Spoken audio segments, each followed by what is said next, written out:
Bonjour, bonsoir tout le monde. Et vous m'entendez? Oui. Super. Alors, et merci à toutes et à tous d'être là aujourd'hui encore une fois pour le deuxième jour du festival littéraire Haïti Monde. Et donc, je rappelle que ça a commencé seulement hier avec beaucoup de vibrations, de sonorités, donc avec de magnifiques spectacles, de tables rondes. Merci à tous les auteurs, à toutes les autrices, à tous les artistes qui ont déjà fait honneur à ce premier jour hier. Et aujourd'hui, c'est, comme je l'ai dit, c'est le deuxième jour. Ça continue, la fête continue. Et aujourd'hui, nous avons le plaisir d'accueillir pour ce brunch musical et ces formidables musiciens. Je parle de Thiago Théodate. Merci Thiago.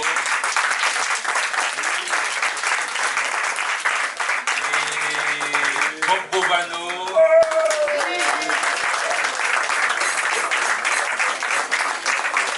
Claude Saturne.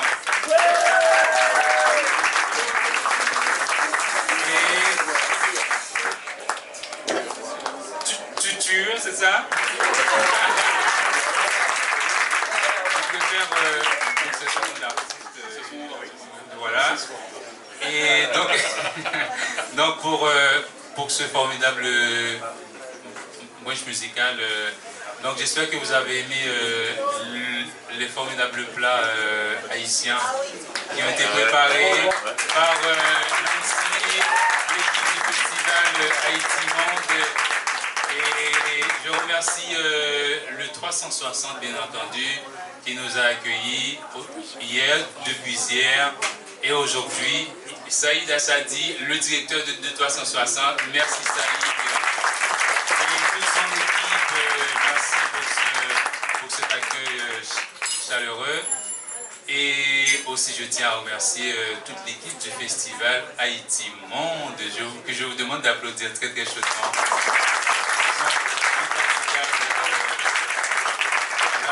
Et puis aussi, je signale, parce que c'est très important aussi, il s'agit, comme je l'ai dit, de musique, de littérature. Voilà, donc je rappelle qu'il y aura des extraits de textes qui seront lus par Léonard Monteau, qui est là.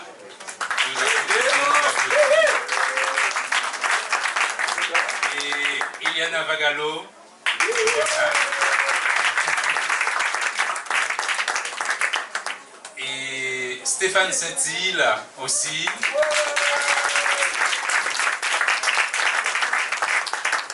Et puis, donc il y aura aussi un formidable slammer et poète, et qui va aussi nous gratifier d'un spectacle également.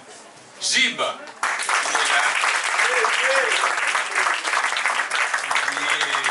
Les éditions Les Zérographes, représentées par Pascal Desmazières, les éditions Zérographes, voilà, il est là. Merci Pascal. Et donc voilà, je ne sais pas si j'ai oublié quelque chose. Sinon, que la fête commence avec justement ces magnifiques musiciens. Merci à vous.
morceau s'appelait Millet.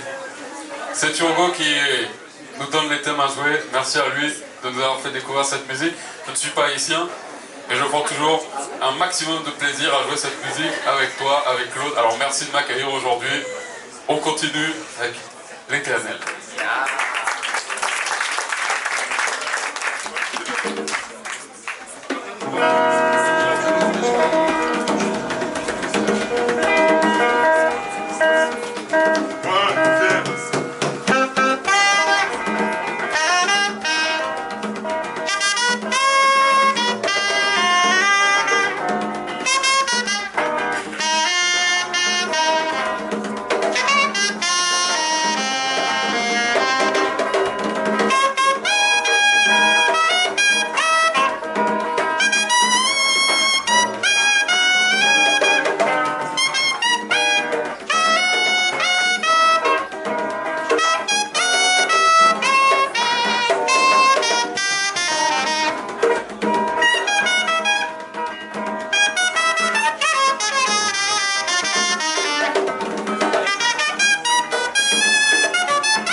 Merci.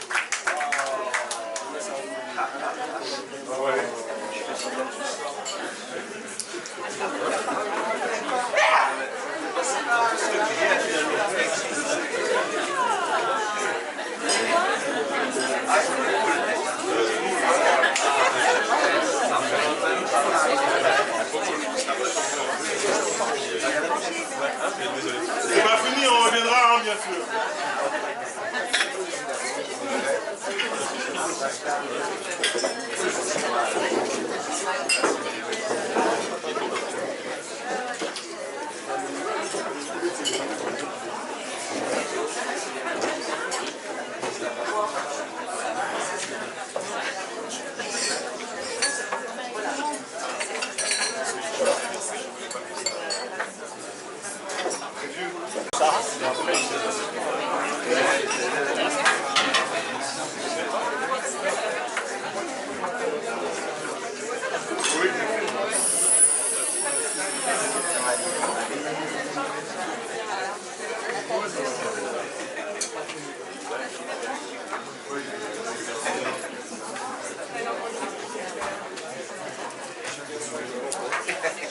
La vie à genoux. Penché un instant à la fenêtre, la peau nue, ses rondeurs, le slip de coton blanc qui épouse ses courbes, le défi insolent de ses fesses. Ce corps dans l'encadrement de la fenêtre, ce corps cambré à la fenêtre. Je suis nu dans le lit. Penché à la fenêtre, elle se redresse, elle se retourne. Ce sourire, ses yeux, ses cheveux noirs en brosse, ses seins nus, ses seins debout. Ce ventre doux, la faille du nombril, l'œil du ventre sur l'arc tendu qui me regarde, la ligne moulante du slip sous l'œil du ventre. Cette cambrure tandis qu'elle se retourne, le triangle bosselé, le frémissement du triangle bosselé. Je suis nu dans le lit. J'ai une précise sensation de bonheur simple. J'ai des pensées fuyantes. Elle vient vers moi, le tressaillement des narines. Il n'y a pas de mots pour cette souplesse du mouvement. Il n'y a pas de mots pour cette agilité du pas. Les cuisses, les jambes, le corps qui se dépose tout en adresse dans le lit, l'élan des jambes, la cheville que je prends dans ma bouche, le pied dans ma bouche. Il n'y a pas de mots pour le mouvement de ma bouche, cette exploration du pied, de la jambe, de la cuisse, le slip. Il n'y a pas de mots pour dire le trouble de ce saut dans la bouche d'un indisciple. Elle a des cris qui n'ont pas de nom. Elle a des cris qui se contentent de sortir de sa bouche. Ses lèvres qui crient, ses lèvres, le dessin des lèvres. Je mange le dessin des lèvres. C'est un dessin mou, mobile, un dessin de glucose. Une figure molle qui se défait dans ma bouche, qui se défait sous mes dents, qui se recompose dans mon cou, qui se recompose sur ma poitrine, qui se recompose sur mon ventre, qui se recompose. J'ai la cervelle qui... Bientôt je n'aurai plus de cervelle. Bientôt je ne serai plus qu'un cri. Le cri du mec qui sent sa cervelle descendre. Sa cervelle qui suit les pistes enchevêtrées du ventre. Sa cervelle qui s'engage dans l'ouverture du dessin recomposé, dans la mobilité aspirante du dessin des lèvres recomposées. Je ne suis plus qu'un cri. Maintenant je suis à genoux. Maintenant elle est à genoux. La lumière est à genoux. La vie est à genoux. Notre souffle est à genoux. Il n'y a pas de mots pour dire ce moment où tout est à genoux sans que la vie ne soit menacée. Nous ne sommes plus que tumulte. Nous ne sommes plus que cris. Il n'y a pas de mots pour cette danse de deux corps dans l'espace d'une chambre. Il n'y a pas de mots pour ces mouvements, ces cris, ces cris. Il n'y a pas de mots pour deux corps en mouvement qui crient. Jean-Claude Charles, Manhattan Blues.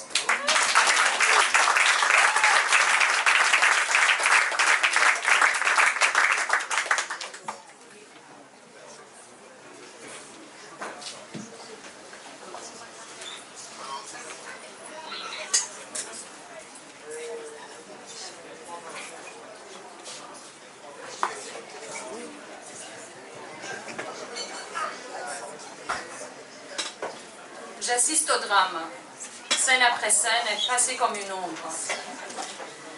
Je suis la seule lucide, la seule dangereuse, et personne autour de moi ne le soupçonne. la vieille fille. Celle qui n'a pas trouvé de mari, qui ne connaît pas l'amour, qui n'a jamais vécu dans le bon sens du terme. Il se trompe. Je savoure en tout cas ma vengeance en silence. C'est mon silence, ma vengeance. Je sais dans quel bras va se jeter Annette et je n'ouvrirai sous aucun prétexte les yeux à ma sœur Félicia. Elle est trop béate et porte trop fièrement dans ses flancs son fœtus de 3 mois. Si elle est assez intelligente pour dénicher un mari, je veux qu'elle le soit autant pour le garder. Elle a trop de confiance en elle, trop confiance en tout le monde. Sa sérénité m'exaspère. Elle sourit en cousant des chemises destinées à son futur fils, car il faut aussi que ce soit un fils. Et Annette en sera la marraine, je le parie. Je me suis accoudée à la fenêtre de ma chambre et je les observe. Annette offre à Jean-Luz la fraîcheur de ses 22 ans, debout, en pleine lumière. Il tourne le dos à Félicia et se possède sans un geste. Le désir éclate dans leurs yeux. Jean-Luz lutte, mais l'issue est fatale. J'ai 39 ans et je suis encore vierge. L'eau peu enviable de la plupart des provinciales haïtiennes. Est-ce partout pareil? Existe-t-il dans le monde des petites villes comme celle-ci, à moitié engluées dans d'ancestrales habitudes et où les gens s'épient les uns les autres? Ma ville, mon pays, comme il nomme avec fierté ce morne cimetière où l'on voit peu d'hommes à part le médecin, le pharmacien, le prêtre, le commandant de district, le magistrat communal, le préfet, tous fraîchement nommés et si typiquement gens de la côte que c'en était écœurant. Les prétendants représentent l'oiseau rare, l'ambition suprême des parents ayant été de tout temps d'expédier leurs fils à Port-au-Prince ou à l'étranger pour en faire des savants. L'un d'eux nous est revenu en la personne du docteur Audier qui a étudié en France et en qui je cherche encore en vain les traces du surhomme. Je suis née en 1900, époque à laquelle les préjugés battaient leur plein dans cette petite province. 3 groupes s'étaient formés qui vivaient aussi isolés l'un de l'autre que des ennemis. Les aristocrates dont nous faisions partie, les petits bourgeois et les gens du peuple. Tiraillé par l'ambiguïté d'une situation particulièrement délicate, je commençais dès mon jeune âge à souffrir à cause de la couleur foncée de ma peau, cette couleur acajou héritée d'une lointaine aïeule et qui détonnait dans le cercle étroit des blancs et des mulâtres blancs que mes parents fréquentaient. Mais c'est le passé, et je ne tiens pas, pour l'instant du moins, à me tourner vers ce qui n'est plus. Au dire du Père Peul, je me suis empoisonné l'esprit en m'instruisant. Mon intelligence sommeillait et je l'ai réveillée. Voilà la vérité. De là l'idée de ce journal. Je me suis découvert des dons insoupçonnés. Je crois pouvoir écrire, je crois pouvoir penser, je suis devenue arrogante. J'ai pris conscience de moi. Réduire ma vie intérieure à la mesure de l'œil, voilà mon but. Ma noble tâche. Y arriverai-je? Parler de moi, c'est facile. Je n'ai qu'à mentir beaucoup tout en me persuadant que je note juste. Je vais m'essayer à la sincérité. La solitude m'a aigri. Je suis comme ces fruits tombés avant maturité et qui pourrissent sous l'arbre sans qu'on daigne y toucher. Vive Annette. Après Justin Rollier, le poète morphistique, Bob le Syrien, après Bob, Jean, notre beau-frère, à toutes les deux, et elle n'a pas 23 ans. La petite ville d'Aix s'émancipe.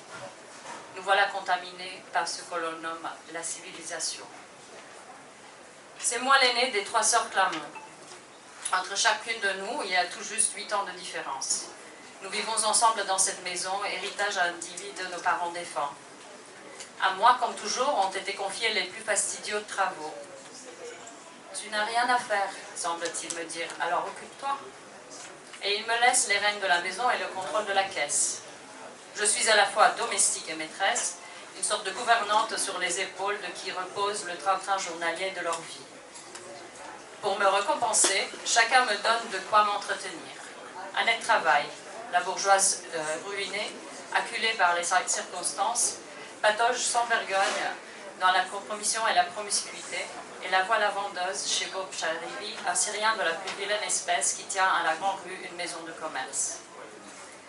Jean Luz, le mari de Félicia, un beau français échoué baqué à miracle sur nos rives hospitalières, est l'employé de M. Long, le directeur d'une firme américaine installée chez nous depuis 10 ans. J'ai peu de besoins et grâce à eux, je suis en train d'amasser un petit trésor. Je développe en vieillissant une avarice sordide. Il faut me voir compter patiemment chaque mois mon pécule. C'est épouvantable, dit Annette, ce que Claire se néglige. Félicia hausse les épaules. Depuis son mariage, personne n'existe au monde à part Jean Luz. Le beau Jean Luz, l'intelligent Jean Luz. Jean Luz l'étranger auréolé de mystère, d'exotisme, qui a installé chez nous sa bibliothèque, sa discothèque, et qui se moque, je le vois bien, de notre manière de vivre et de notre mentalité arriérée. C'est l'homme sans défaut, le mari idéal. Et Félicia déborde d'admiration et d'amour. Je ne lui ouvrirai pas les yeux. J'épie régulièrement de ma fenêtre leurs faits et gestes. C'est ainsi qu'un soir, j'ai vu Annette dans les bras de son patron syrien. Elle était à l'arrière de la voiture qu'ils avaient fait entrer à moitié dans le garage.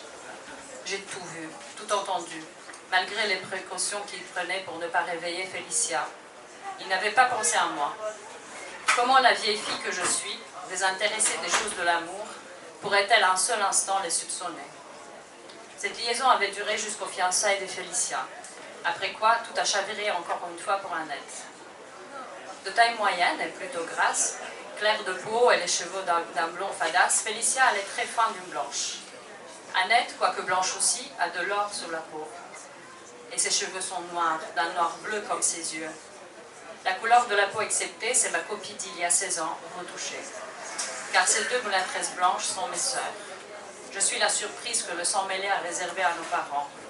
Surprise désagréable à leur époque, sans nul doute, car ils m'ont fait assez souffrir. Les temps ont changé, j'ai appris avec l'âge à apprécier ce qui m'a été dévolu. L'histoire bouge et la mode aussi, heureusement. Jean Luz contemple Annette, il lutte. Pourtant, il sait bien qu'il finira par céder. Quand elle a un homme dans sa tête, et j'ai payé pour le savoir, elle renonce difficilement. Celui-ci est l'un des plus séduisants que j'ai jamais vus. Ses grands pas dans la cour, sa manière de monter l'escalier, sa voix si jeune, si gaie, légèrement voilée, qui semble mettre la sourdine au bonheur qu'elle donne, sa diction parfaite, son regard. Il caresse inconsciemment tout, même moi. Comment ça va, Claire? Il passe devant moi et monte chez lui, chez eux. Mais il ne désire plus Félicia, je le sais. C'est à Annette qu'il pense. D'ailleurs, la grossesse dessert Félicia. Elle n'est pas de taille à se défendre. Son sourire devient de plus en plus confiant, de plus en plus mièvre, à mesure que les regards d'Annette se font plus agressifs, plus torturants. Quand cela va-t-il se dénouer? Je fais le guet. Je suis dans les coulisses et il me croit inexistante. C'est moi le metteur en scène du drame. Je les pousse sur la scène, adroitement, sans avoir l'air d'intervenir, et cependant, je les manœuvre. Ne serait-ce que par cette manière d'encourager Félicia à se reposer sur la chaise longue, au balcon, alors que je sais qu'Annette et Jean Luz resteront seuls, en bas, dans la salle à manger. Je ferme les portes, indifférente en apparence, et j'attends. Ils sont silencieux à se dévorer des yeux, le corps à l'assaut, les sens fendus. Le moment n'est pas encore arrivé. Annette ne peut oublier que Jean Luz est son beau-frère, et celui-ci qu'Annette est la sœur de sa femme. Marie Vieux-Chauvet, Amour.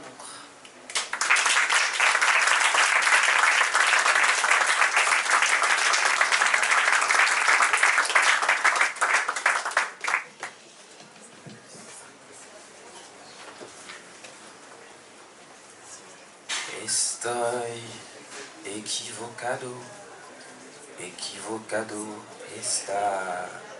N'en auront-ils jamais assez? La Niña Estrellita enfonce soudain ses ongles dans la nuque de l'hominien velu rageusement. Il n'a pas l'air de s'en rendre compte, cloîtré dans son paradis. Il se dresse tout à coup à califourchon sur sa pouliche, épandant en elle ses sucs, son triste sperme poisseux et brûlant d'ivrogne en rue. Il pousse un râle qui retentit sourdement, se penche de nouveau, s'apprêta à recommencer, il en veut encore. Ah ça non mon cochon, suffit comme ça. Tu vas me payer et foutre le camp. N'en jette plus, tu en as mis partout. Le repoussant brutalement, la Niña Estrellita l'envoie dinguer de l'autre côté du lit. Elle s'étire lentement, douloureusement. Le Meguin la regarde tout éperlué, avec des yeux ronds. Hutch, what's wrong? Je te dis que ça suffit comme ça, mais on n'a pas idée. 4 fois, entiendes? 4 times, no more, finished. Va te faire foutre ailleurs. What's wrong? Reprend-il. No. Ah non, mon cochon, no. No, mass, no more. Suffit comme ça. Allez, oust, get out. Ah, si tu ne veux pas comprendre, on n'a pas idée, ben tu vas voir. Elle s'assit, s'ébouriffe les cheveux d'une main nerveuse, crispant les doigts en griffe dans son épaisse toison pour se gratter vaguement le cuir. Elle met pied à terre, se dresse lentement, fait 2 ou 3 pas. Les articulations de ses doigts de pied craquent, la tête lui tourne. En passant devant la glace de l'armoire, elle jette un coup d'œil sur sa nudité bleuie. À ce rythme-là, combien d'années durera-t-elle encore? Combien de saisons ses seins resteront-ils suspendus à peu près à la même place? La Niña Estrellita. Pourvu que ça dure. Elle tord le torrent bleu de ses cheveux, le jette sur son épaule gauche. Sa silhouette nue flagéole dans le miroir. Elle doit s'appuyer au mur. L'homme est enfin revenu sur terre. Il se reprend peu à peu. Il se lève et, fouillant dans ses vêtements, sur la chaise, il en tire une poignée de greenback qu'il tend. Il sourit bêtement. Il est généreux. Ça écarte toute discussion. La Niña Estrellita se rapproche, saisit l'argent, se colle au Meguin, fait onduler un instant ses cuisses contre celles de son client, frotte le bout de ses seins contre son torse velu et lui plaque rapidement 3 ou 4 petits baisers sur la bouche. Merci mon coco, faut soigner sa renommée. Hein. La Niña Estrellita le repousse doucement et fermement. Là, mon pigeon, t'es mignon, mais je suis crevé, tu vas comprendre. Allez, va. Tu vas être gentil comme toute la flotte américaine quand elle s'y met. Tu vas me foutre le camp. Elle lui sourit encore, lui pose son calot de la Marine Corps sur la tête, entortille la cravate noire autour de son cou et le plante là, se dirigeant vers le lavabo pour aller planquer l'argent. Quel métier. Un carillon. La grande messe qui s'achève, elle mouille une serviette, l'insère entre ses cuisses, l'étale sur le pénil et le bas-ventre. Ça fait du bien. Elle doit de nouveau s'appuyer à la cloison. La tête lui tourne pour de bon. Elle a besoin d'un peu d'air. Saisissant une robe de chambre de sartin incarnat accrochée auparavant, elle s'en revêt et en un tournement, puis titubante, la main au front, se dirige vers la porte, abandonnant les lieux à son client qui n'en finit pas de se rhabiller. Ça y est. Voilà que son angoisse le reprend. Son angoisse la reprend. Elle retombe dans le trou noir, béant au fond duquel elle se débat depuis tantôt 8 jours. Des fois, on a envie d'avaler de la teinture d'iode pour en finir. Elle revient alors vers la table de chevet, fouille le tiroir, s'empare d'une boîte et en avale 2 comprimés et s'envoie le reste d'un verre d'eau qui traîne par là. Mierda. Cette sensation de nœud d'angor au milieu de la poitrine, sans un regard au Meguin, elle s'oriente vers la porte et la pousse pour sortir. Elle doit refouler, bousculer même 4 ou 5 gaillards blondasses qui tentent de poser la main sur ses charmes. Bas les pattes, mes gringos. Telle une somnambule, elle traverse la grande salle où de nombreux clients attablés autour de leur rhum soda et de leur rhum coca et de leur bière l'appellent à grands cris. La Niña! Qu'il aille se faire foutre, oui, la Niña Estrellita jusqu'à ce qu'il n'y en ait plus. Et après, si elles veulent encore travailler les copines, elles n'ont pas besoin de se gêner. La Niña Estrellita coule un regard de biais en direction du bar. Mario, le patron, du haut de son comptoir, branle la tête de réprobation. Le tourne-disque hurle un boléro couleur de flamme, de désespoir et d'or solaire. La Niña Estrellita bombe le torse, fait pointer ses seins, fatiguée, que chatouille le satin de la robe de chambre, cancre la taille, ondule des hanches et descend les marches du perron sans répondre aux clients du lupanard qui appellent encore. Ah, ils doivent avoir cessé de la regarder. Elle se laisse aller, elle tangue comme une goélette en détresse. Elle est vraiment bien balancée. La roulure. Il fait beau soleil, un soleil d'or fin, un soleil orange tel que la Caraïbe seule en possède au mois de mars. La mer respire régulièrement avec un grand souffle.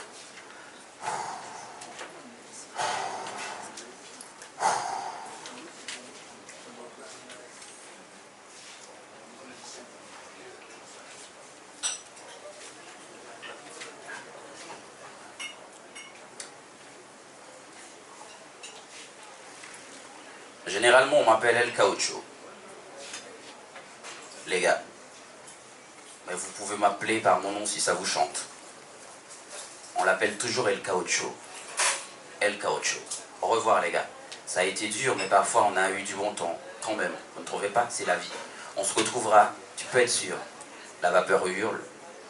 Le vent vous frappe de plein fouet à la poupe du voilier. Un geste de la main, le train siffle. Le camion a de curieuses reprises. Une grande ville qui dégringole des montagnes jusqu'à la mer, c'est bien ça. Des palmiers nains, des cocotiers géants et ces flamboyants qui brandissent leurs fusées rouges. Un terre-plein partage en deux la longue avenue. On marche. Le pas s'étire langoureusement. Il fait chaud, mais on est bien. La brise de Mars est bonne. La lisée de Mars, la lisée de mer est un délice de sel et d'iode. On est tout engourdi de volupté de vivre, de joie sereine, de paix. Son petit drame individuel dormant au fond du cœur. On prendra cette rue. On la prend, on marche. La samba de la vie. Le talon touche à peine le sol, on déambule sans but, et soudain, la tête marque un temps d'arrêt. Plaquée à un arbre, on a distingué une femme. Une femme revêtue d'une robe de chambre de satin incarnat, souplement galbé, 2 pieds vivants et surtout 2 yeux. 2 yeux quasi fermés, 2 yeux aussi rayonnés. Et on ne peut pas repartir. C'est ça la Caraïbe. Dans la mule rouge à haut talon, il y avait une étrange cambrure. À croire que l'articulation en est distendue. Le pied paraît fragile, mais à son frémissement, on peut mesurer sa force secrète et l'immense tendresse qu'il recèle. Quelqu'un qui aurait chéri toute la terre et que pas un seul brin d'herbe n'aurait aimé. Quelqu'un qui, dans la détresse, n'aurait aucune confiance en soi-même, mais qui resterait cependant indomptable, qui lutterait invincible. Le petit hunier qui, vent sous vergue, peut se déchirer comme du papier, mais qui, dans la tempête, bafoue furieux, désespéré, mais qui tient. On ne peut pas s'y méprendre. Ce pied ne peut pas tromper malgré sa couleur incertaine de bijoux précieux, fragiles, miel, brûlés, que l'incarnat de la robe de chambre accentue. Jambes, cuisses, hanches se blottissaient comme de longs oiseaux frileux sous la jupe, mais leur silhouette donnait l'impression d'une grande aile, ou mieux d'une grande flamme dans le vent. Le ventre est moins clair, plus équivoque. Il battait pour cacher un secret. Le galbe paumé du torse et sa respiration angoissée, les bras relevés au-dessus de la tête, abandonnés tels des objets inutiles. Les aisselles creuses, doucement pelues, il n'a presque pas vu les mains. Son cou de supplicié exprimait une grande endurance, mais rien ne parle comme les pieds blottis et les yeux fermés. L'être entier, tempérament, cœur et sens, la personnalité totale se sont réfugiés dans les pieds et dans ses yeux qu'il n'a vu que clos. Les copains savent qu'on peut compter sur El Caucho pour la bagarre, pour un coup de main, pour aborder une muchacha, pour une bourrade dans le dos, un bras sur l'épaule. Quand on a besoin, les copains disent « il faudrait aller trouver le patron, mais on risque de se faire virer ». Qu'à cela ne tienne, El Caucho, lui, sans hésiter, sans rien dire à personne, il y va et dit au singe « patron, les travailleurs voudraient ceci ». Et le patron écoute El Caucho, même s'il demande une augmentation. Sacré bonhomme, disent les copains. Il n'y a pas de syndicat, mais El Caucho, c'est une sorte de syndicat. Et quand est-ce que vous décidez pour le syndicat? Il faut l'organiser, vous voyez bien. El Caucho a toujours une affaire à se mettre sur les bras. Dès que 2 gars se gourment, il prend parti. Il n'est pas rare qu'il organisme a posteriori délibéré, toujours resté dans son essence, le fruit sauvage de son attirance spontanée pour chaque être vivant, quel qu'il soit. Il a parfois été dur, impitoyable dans les bagarres. Il faut ce qu'il faut. La revendication ouvrière, c'est pas pour les enfants de cœur. Mais à chaque fois qu'il s'est résolu à être dur, il en a affreusement souffert. Quand on aime beaucoup, on ne peut pas ne pas souffrir. Et ne pas faire souffrir. Non, il ne croit pas le bon Dieu, mais il est El Caucho. C'est sa nature d'enfant de la balle, c'est son terroir originel, sa Caraïbe, son milieu, son climat, son village, son enfance, sa mère, la vie, quoi, qui l'ont fleuri ainsi. Bah, il n'en est pas pour autant plus fortuné. À chaque coup, quelque chose lui dégringole sur la gueule. Il n'a pas de maison, pas de famille, pas d'amis véritables, et il est toujours obligé de foutre le camp du milieu où il a commencé à prendre racine, à s'attacher, parce qu'il est El Caucho. Il en sera toujours ainsi. Il souffre chaque jour d'être comme ça, mais il en est satisfait, fier, heureux.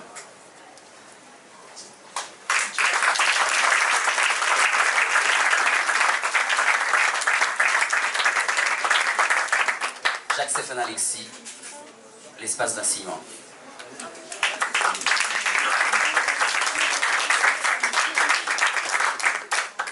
On revient tout à l'heure.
Les enfants du désert.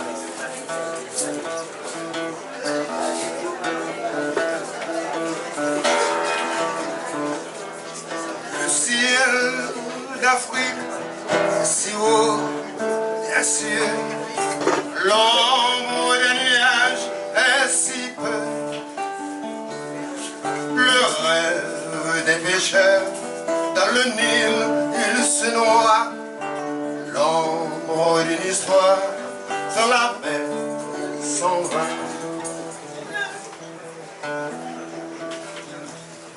La solidarité était un acte autrefois.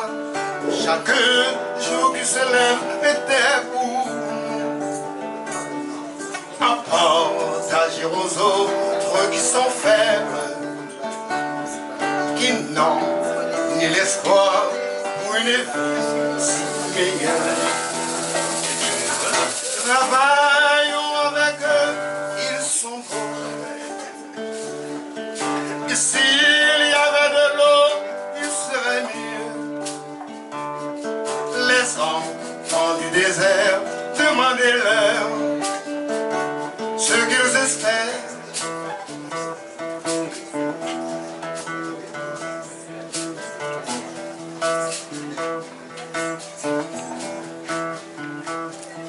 Travaillons avec eux, ils sont bons, tout le monde ensemble.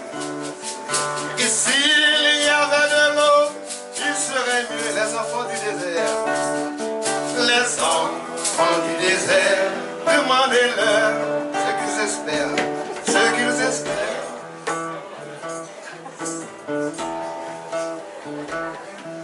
Nos deux familles sur terre sont en laisse, comme des prisonniers dans une file de messe. Le sort d'un être humain est tributaire des pouvoirs qui sévissent sur toute la terre et tout entière.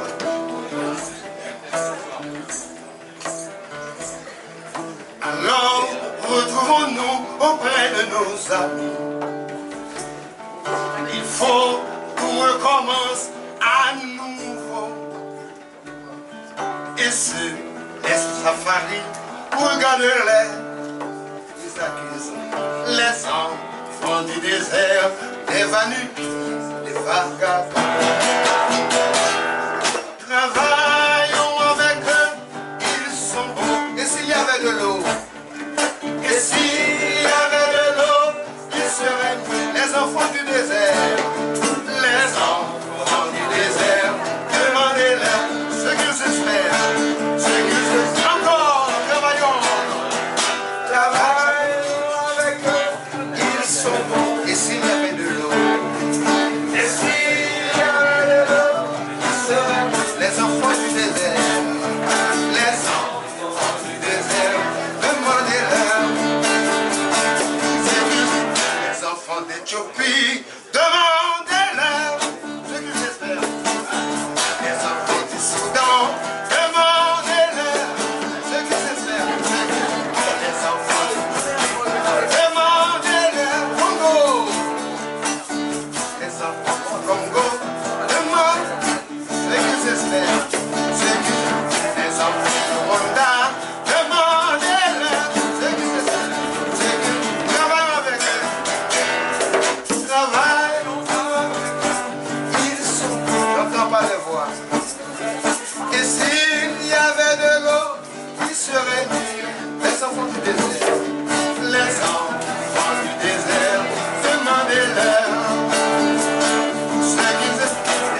demandez-leur. Les enfants d'Équateur, demandez-leur. Venezuela, les enfants de Venezuela, demandez-leur. Les enfants de Cuba, demandez-leur. Les enfants de la France, demandez-leur. Yeah. Les enfants du Maroc, demandez-leur. Les enfants de Philippines, demandez-leur. Les enfants de l'Ukraine, demandez-leur. Hey. Travaillons avec eux, ils sont beaux. Et s'il y avait de l'eau, ils seraient mieux. Les enfants du désert, les enfants du désert, demandez. Battez les mains ensemble. Allez. Travaillons avec eux. Travaillons avec eux. Travaillons avec eux. Ils sont beaux. Et s'il y avait de l'eau, et s'il y avait de l'eau, ils seraient les enfants du désert. Les enfants du désert, demandez-leur ce qu'ils espèrent. Encore, travaillons avec eux. Travaillons, ils sont beaux. Et s'il y avait de l'eau, ils seraient les enfants d'Haïti, demandez-leur ce qu'ils espèrent.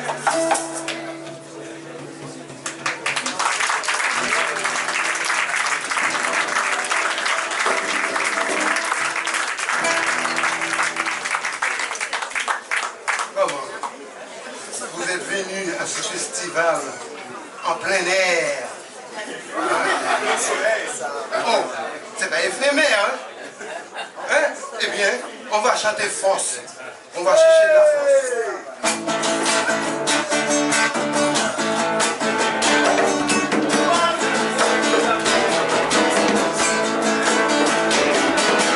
Force! Et les forces! Rassemblez pour une longue génération. Force! Et les forces! Rassemblez pour une longue libération. Lutter, lutter pour un pays qui a subi toute perte qui peut faire toute oppression, subordination. Nous déclassons, nous chimères, l'abondance, sud-sud-est, privé nord-ouest, nord-nord-est, plateau central, la côte, la chanter. Force! Et les forces! Rassemblez les forces pour une longue génération. Force! Et les forces! Rassemblez les forces! Pour une longue libération. Nous avons cette langue qui guide, bon drapeau pour les deux, constitution pour respect, pour citoyens et sous des arts. Nous va chanter, c'est mon pour pour l'autre langage, pour notre image. Pour tout peuple qui gagne ou tendance, ta ma vengeance, ma nous à chanter. Force! Et les forces! Rassemble les forces! Pour une longue génération. Battez la main ensemble! Force! Et les forces! Rassemble les forces! Pour une longue libération. Paysans yo pas gain gros âme, paysans yo pas gain bulldozer, paysans yo pas gain chimère, pour écraser prison pour eux.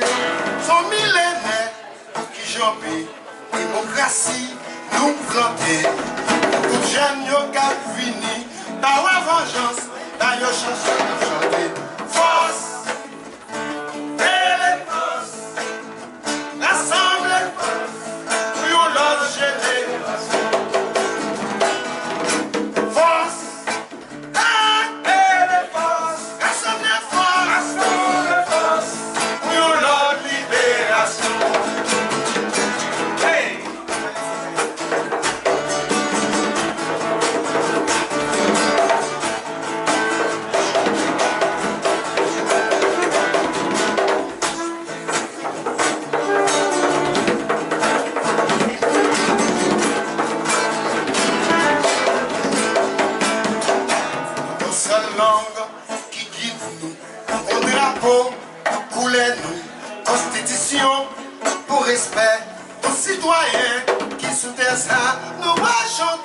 c'est mon bookman. Non, l'autre langage, comme notre image. Pour tout peuple qui gagne pour tendance, par la vengeance, par nous du son à chanter. Force! Rassemble! Ou nous lâcher des rassemble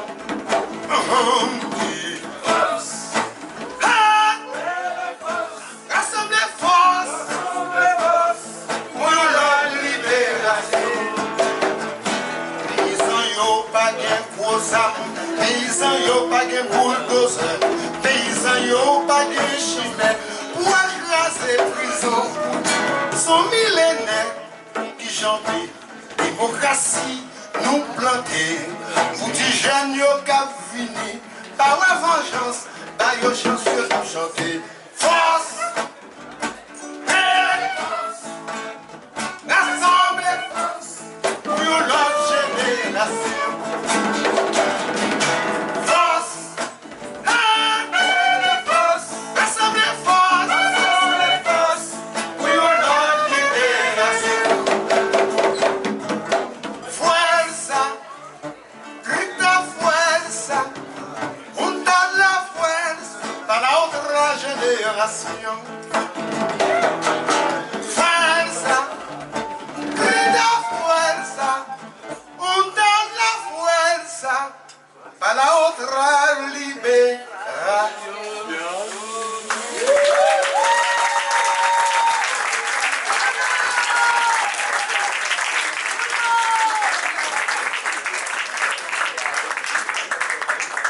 On ne fait que passer sur cette terre. Nous sommes tous des passagers, mais avec de belles paroles,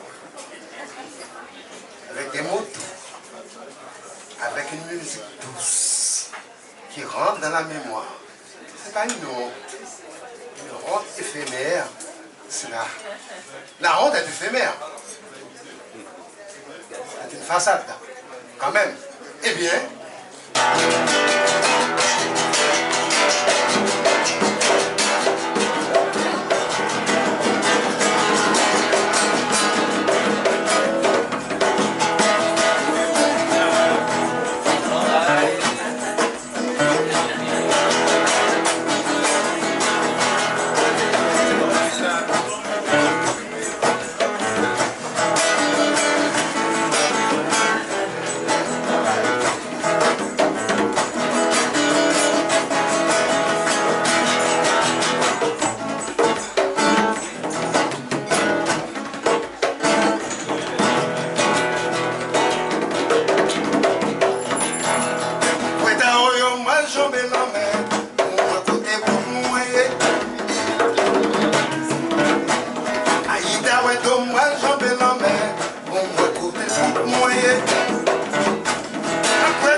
Passez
la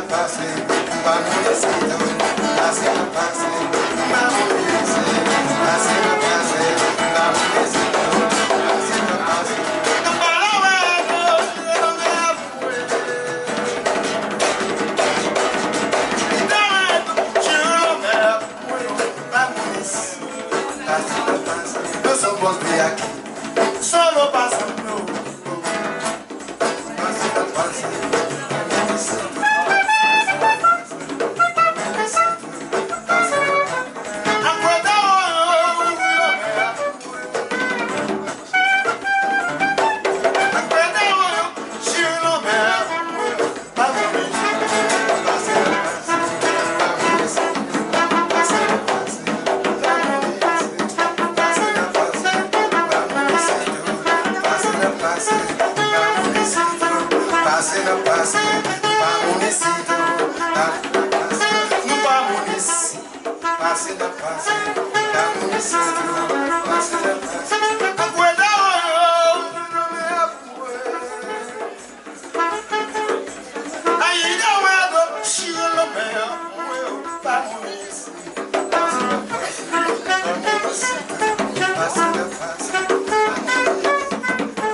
J'ai mal au monde qui meurt. J'ai soif et bois mes pleurs, souliers, dégorgés, disparates. J'ai mal aux tripes de ma planète. J'ai l'oubli de mon chapelet d'enfant. J'ai la mémoire de celui des bombes à vomir, mon humanité ravagée. J'ai aux quêtes d'espérance vaine, au fracas des armes, un raidis de ruines luisantes, de larmes gluantes, de sang de fleurs fendues, d'acier sur mes volcans éteints, bourgeonnant de râle. J'ai mal à mon baiser. J'ai mal à mes frères africains, sud-américains, à ceux de mon espèce, aux ancles violets, à ceux d'Irak, de Malaisie, de Papouasie, à ceux de Singapour, du Nicaragua, de Grenade, de Panama, de Cuba, d'Haïti, de Saint-Domingue, de Guadeloupe et de Martinique. J'ai mal au métèque que je suis, j'ai mal aux battus, volés, séquestrés, écrasés, pulvérisés, brûlés. J'ai mal au monde qui s'abîme, brûle, se brûle. J'ai mal aux toxins des injustices milliardaires, à la faune, aux pélicans de pétrole. J'ai mal à ma gorge nouée de vipères yankees. J'ai mal à ma tendresse, au bonheur, à la neige qui tombe sur les tombes et sur Paris en ce 6 février 1991. J'ai mal à la poésie sacrifiée de l'espèce humaine. J'ai mal aux étoiles, au labeur, à la culture. J'ai mal à la littérature désuète. J'ai mal au regard d'amour. J'ai mal à mes habitudes de vivre. J'ai mal à l'espoir. J'ai mal au monde que j'habite. J'ai mal au monde que j'habite. J'ai mal au monde que j'habite. J'ai mal au monde que j'habite. J'ai mal au monde que j'habite. Gérald Blancourt.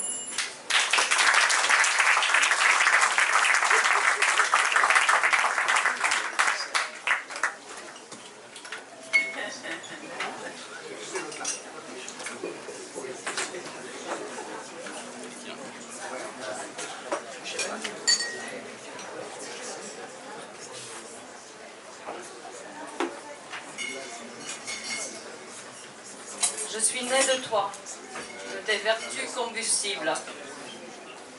Dans mon cœur, je porte tes lèvres comme des pierreries. Au large de ta beauté, les matins sont plus colorés que le plumage d'un colibri. Il y règne des nuits aussi claires que le midi de tes épaules vivantes et nues. Pour moi, ta robe se lève comme une étoile, pour me bâtir de feux doux. Et me voici un arbre étincelant d'alouettes.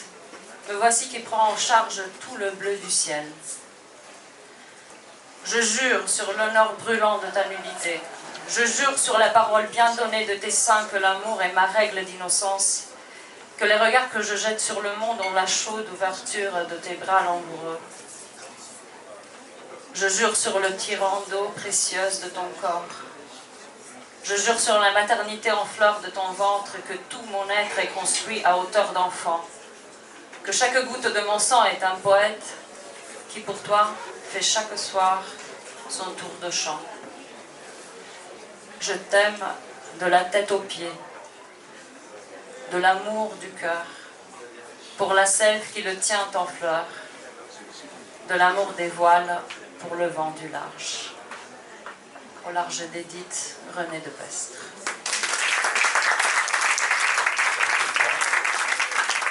Quelquefois, je redeviens mortel, mon amour, accessible, cherchant dans la rue le champ libre de tes yeux pour rattraper le soleil au pas de course, empaqueter tes mains, faire un grand trou dans les mots et te parler avec des phrases mal parties, des phrases qui ratent le train, traînent une bouée de douleur aussi lourde qu'une tête coupée qui rit dans la rosée.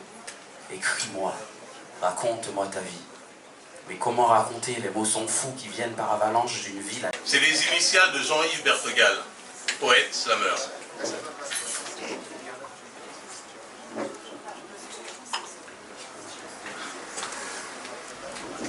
Franchement, j'aimerais remercier quand même les poètes qui sont passés tout à l'heure là, parce que c'est des beaux textes qu'ils ont donnés. Et j'ai adoré le texte de Gérard Blancourt que l'on avait entendu. C'est l'un des plus beaux textes qui existent qu'il a dit tout à l'heure.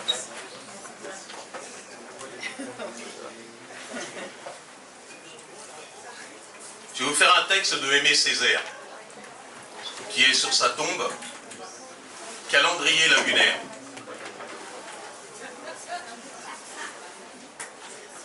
J'habite une blessure sacrée. J'habite des ancêtres imaginaires. J'habite un vouloir obscur. J'habite un long silence. J'habite une soif irrémédiable. J'habite un voyage de 1000 ans. J'habite une guerre de 400 ans. J'habite un culte désaffecté. Entre bulbes et cailleux, j'habite l'espace inexploité. J'habite du basalte, non une coulée mais de la lave, le mascaret, qui remonte la valeuse à toute allure et brûle toutes les mosquées. Je m'accommode de mon mieux de cet avatar, d'une version du paradis absurdement ratée. C'est bien pire qu'un enfer. J'habite de temps en temps l'une de mes plaies. Chaque minute, je change d'appartement. Et toute paix m'effraie.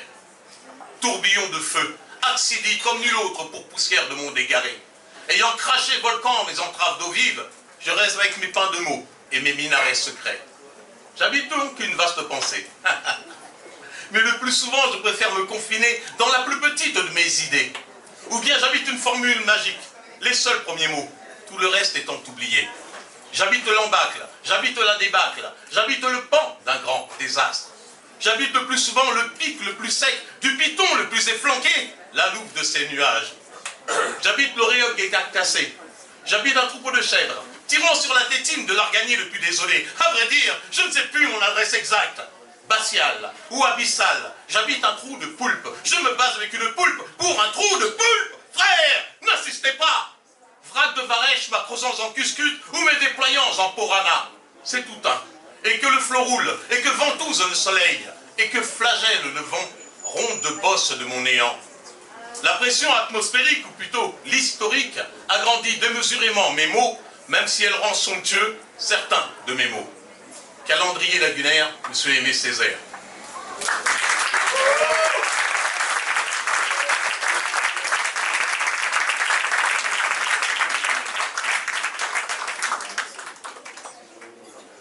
maintenant, je vais vous emmener à être bien attentif. Donc sur un texte, donc qui n'est pas un poème pour Haïti, mais que j'appellerais plutôt une ode à Haïti, qu'on avait écrit au lendemain du séisme, pour vous dévoiler un peu le drame et que, voilà, des mots se rajoutent encore à ces mots. Séisme sur Haïti. D'un port au prince, la nature offre son chagrin. C'est un réveil cauchemardesque, une inimaginable fresque. Ce que nous avons vu devant nos yeux n'a pu être créé seul par Dieu. Sur l'échelle de Richter, magnitude 7 le séisme, c'est l'échec des Richter, c'est l'ouverture des séismes.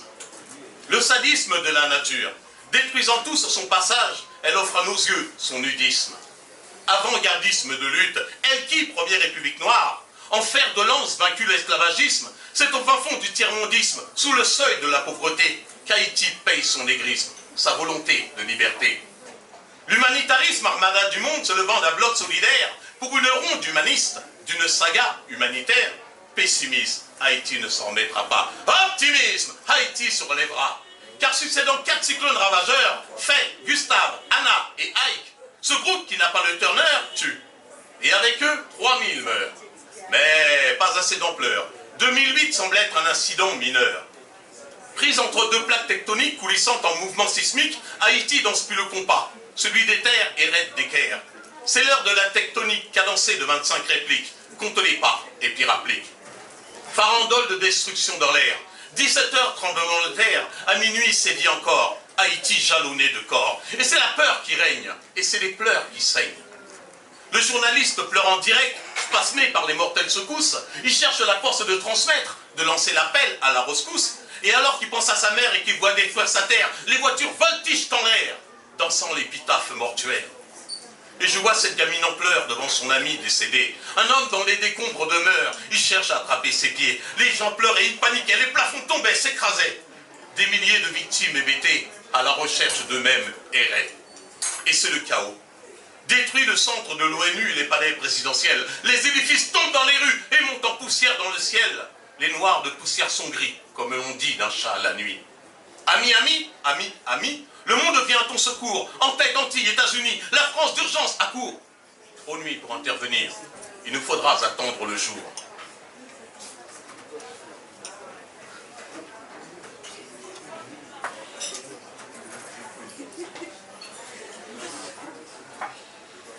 Course contre une honte humanitaire, les assistances militaires accompagneront nos prières, se succéderont les mises en bière, coupée en deux, la République domine, nique, haine.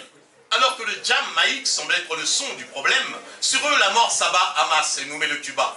Tous sont passage, les îles Vierges limites déflorées. Les habitants du Val liés par la même souffrance, gestion des cas d'arbres qui ne sont pas de paix, malgré l'odeur pestilentielle. Pestent-ils en ciel? Une vidéaste amateur sur les hauteurs nous dévoile le visage de l'horreur, car la mort habille les larmes, le pays n'est qu'un nuage de douleur. Et je regarde ce paysage lunaire que me distille la caméra, cet homme encastré dans la pierre à mes pupilles dans les bras, à mes yeux rivés dans la main. Téléspectateur voyeur de cet horrible matin. Si la souffrance a une fille, elle doit être dans les décombres, et elle se meurt dans la pénombre, car la paix n'a pas de nom, au-dessus de nous plane son ombre. Depuis ce soir-là, plus de 200 000 morts se dénombrent. Et voilà la partie qui fâche. Des journalistes et des connards veulent nous faire gober leurs pilules. Prenons nos hommes pour des cafards, sur nos histoires ils éjaculent. À rétablir la vérité comme il fut fait pour l'esclavage, après tous les juteux méfaits, et qui dans des petits livres sages. À qui Haïti paye sa dette après cette soi-disant défaite? Et où se cachent les dictateurs, quand pour les comptes arrive l'heure? Cachés dans des petits coins de France, dans de beaux châteaux d'apparence. Les apparences de la belle France portent la couleur de nos souffrances. Car ils dilapident nos espérances dans nos comptes de belligérance. Et leur présence ne sert à rien, si c'est pour nous faire vivre le même destin, qu'ils investissent nos intestins. Un test? Hein? Leurs messies usent de leurs termes pour leurs investissements privés. Ils placent ceux qui nous gouvernent, leurs vestiges mentent liquidés. De leurs vessies pissent des lanternes pour mieux pouvoir nous dépouiller. Snipers de leur reconstruction et charognards en BTP, au tableau de chasse toujours premier. Emplissant les intestins goinfres d'un empire déjà climatisé, sauce quinfre, qui se gave et remplir cet outrage, car que ce soit d'Afrique ou de pays du tiers-monde, il faudrait rendre l'argent volé à tous ces pays dits aidés. Et c'est celui qui tue la paix, et qui l'eût cru, lance son paix. Désertant ce pays meurtri, pompé de toutes ses énergies, qui le premier dit, c'est pas lui? Et écrire l'histoire de son ignorance, le journaliste se lance sans adhérence. Affublé à l'audimat, qui mate et qui mate, il en vomit à outrance. Excité par toutes ces polémiques, il en oublie, il trique, critique. D'un coup de langue, d'un coup de nique, il vient nous rendre son verdict. Comme un venin sanguin vaccinant l'hémoglobine, les premiers à courser en vain ne le sont dans les fesses en combine, dans les fesses le colombine, dans les faits sans colombine. Mais vigilance des poètes, car nous avons humé les relancés du LKP. Et attention au futur, car la Caraïbe risque de s'embraser, et le monde elle ira embrasser. Car l'exode massif de l'esclavage, comme un aimant attire ses amants. L'histoire est bien loin de s'écrire, comme dans les pages d'un roman. Ce bicile est abyssal, il faudrait bien le nettoyer. Le fléau nègre n'est pas terminé, le chaos aigre va tout redessiner. Car contrant les amarres d'hier, et s'inspirant des grands hommes d'hier, nouvelle Black Star Line de Garvey. La première, la liminaire, Obama, ouvrant les mers et donnant à l'humanitaire les outils du militaire. C'est la natalité indécente de l'oracle, né pour tuer l'espoir endormi, qui ressurgit de l'encre du poumon, de l'esprit torturé. L'histoire à l'envers, le processus arrière abat les meurtrières des meurtres d'hier. La nature construit, la nature détruit. Afin de repartir dans un temps, en temps longtemps, où jadis jumelles de sort, Haïti, États-Unis, sortant du joug européen, virguler leur destin. Chacun le poids de leurs négociations. Haïti paye et perd le poids de ses pressions. Au sortir de l'Europe et de l'esclavagisme, du kidnapping au Yovoda, elle, la bien nommée perle des Antilles, c'est un État unitairement géré par la coupe des coupes-coupes, et ce tonton Macoute qui ne m'écoute que par la coupe de ses coupes-coupes. C'est bien ce que je redoute, car tout est à faire. Alors sur une feuille blanche, écrite au stylo de sang, les pages de l'histoire noire doivent se réécrire en noir. Que s'inscrivent sur les presses toutes les théories de Grèce, alors ressurgira Fanon, caché sous le son des canons. Anna Kaona, par l'ouverture de tous les saints, des salines d'eau coulent sur ta mémoire.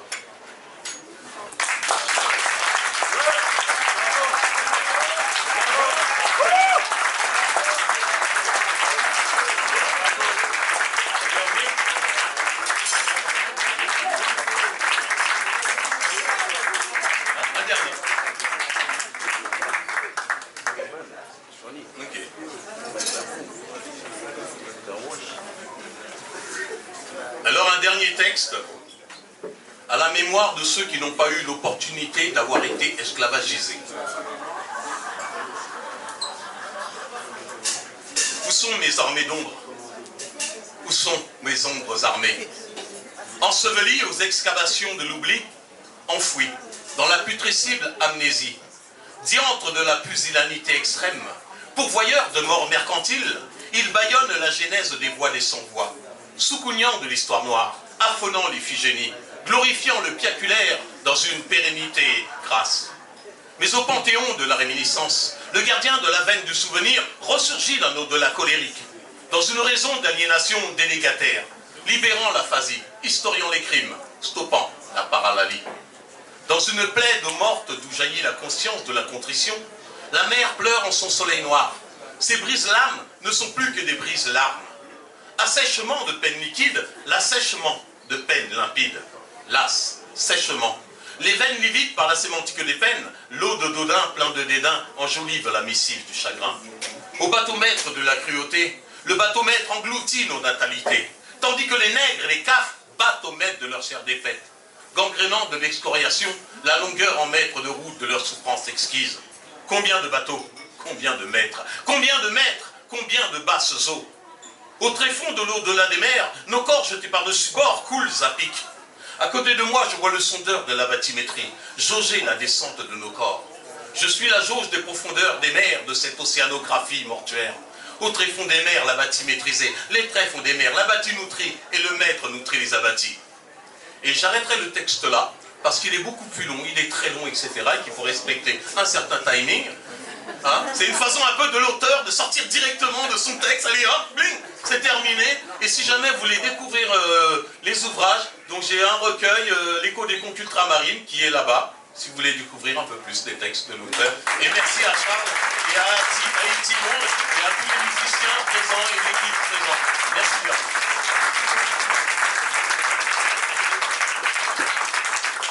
Merci à Gilles pour ce magnifique moment et de slam, de poésie. Merci. Et je rappelle que effectivement, comme il vient de l'annoncer, donc ces textes sont là-bas, publiés aux éditions Les Aérographes, et représentés par Pascal Desmazet, qui est voilà.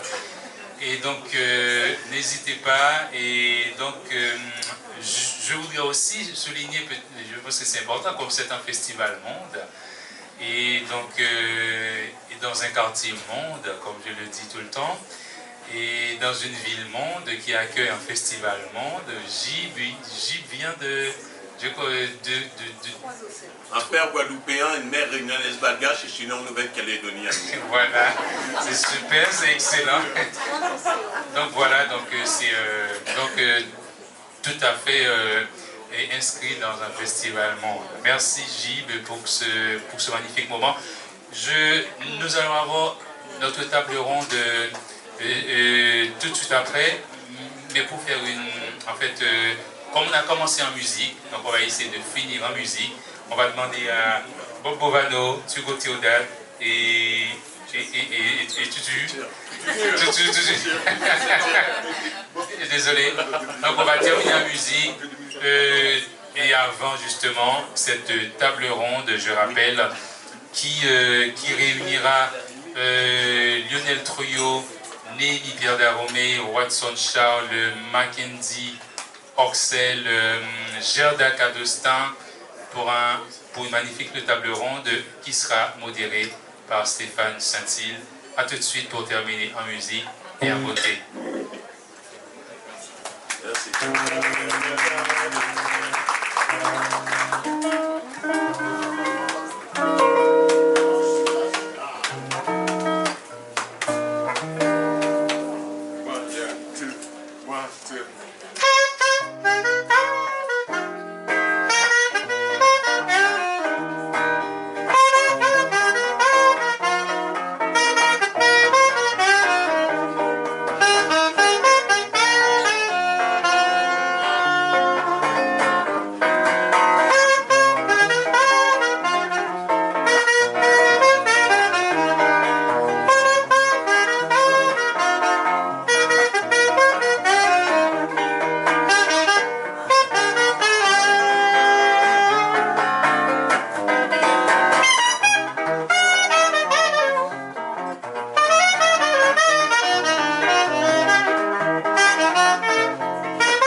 Bien sûr, du répertoire vaudou haïtien.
Sans oublier de vous rappeler que nous avons des CD ici, s'il y en a qui veulent repartir avec notre musique.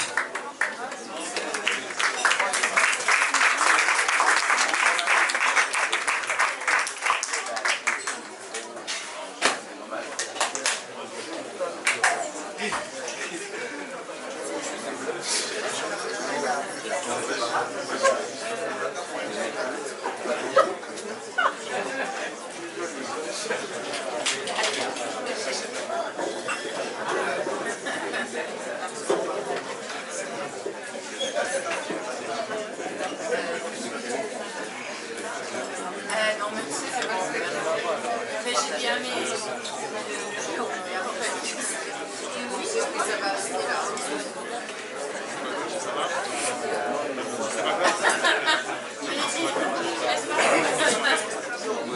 là. Super, ok. Donc, merci beaucoup aux musiciens. Merci ouais. Merci à Thiago Théodat et Tutur, que je vous demande d'applaudir. Merci à Bob Bovano, merci à Bob.